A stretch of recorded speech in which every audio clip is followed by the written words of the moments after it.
So, hi guys! Welcome back to my channel. May panibago na namang pellet gun. Ito po. Colt 1911. Bakal din po lahat to.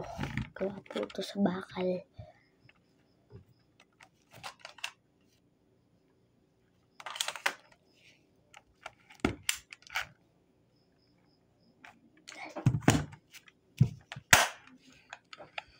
So, hindi po yun pre-press. Ano po ito? 200 plus. Ito po yung loob. Tapos, dalawa lang po yung bagong pellet gun. So, Colt 1911 plastic. Hindi po to gawa sa bakal. Gawa po to sa plastic. Kakaano ko lang po nito eh. Kakaano ko lang po nito eh.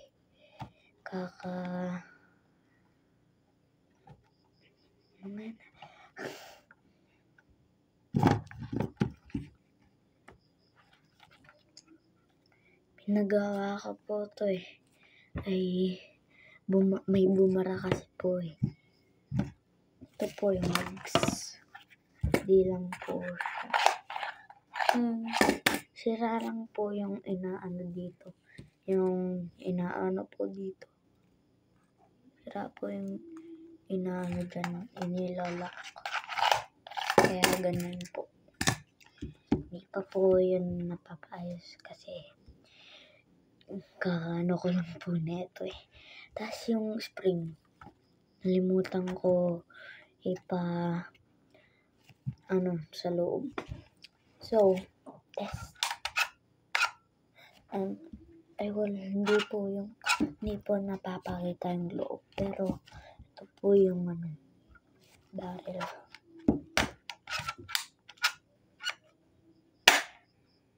Tapos din po siya. Tapos, may bago na po ang lalagyan po ako ng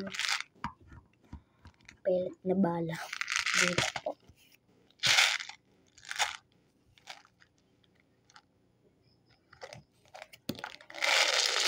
Yan po.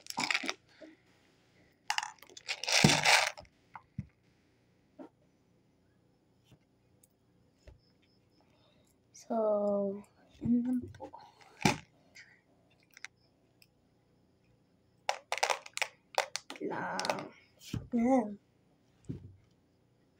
So, yun lang po. Tas ito po update sa AK-47 tsaka Glock 18 ko po.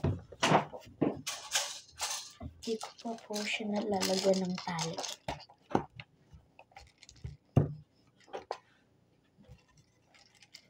Ayan po. Hindi pa po siya sira. Saan ko lang po nagagamit. Lakas din po siya.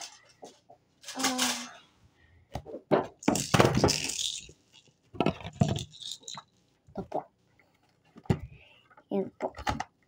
Hindi ko pa po napapaayos. Alam niyo po bakit nagaganto ako? Pinaprank ko lang po kayo. Tapos ito, sa akin kanina napaganon ko eh. Napaganon ko. Hindi ko talaga kailangan ng tulong. Tingnan niyo please. Nandyan pa po yung yung bumper. Di pa po nagre-receive. So, that's all po.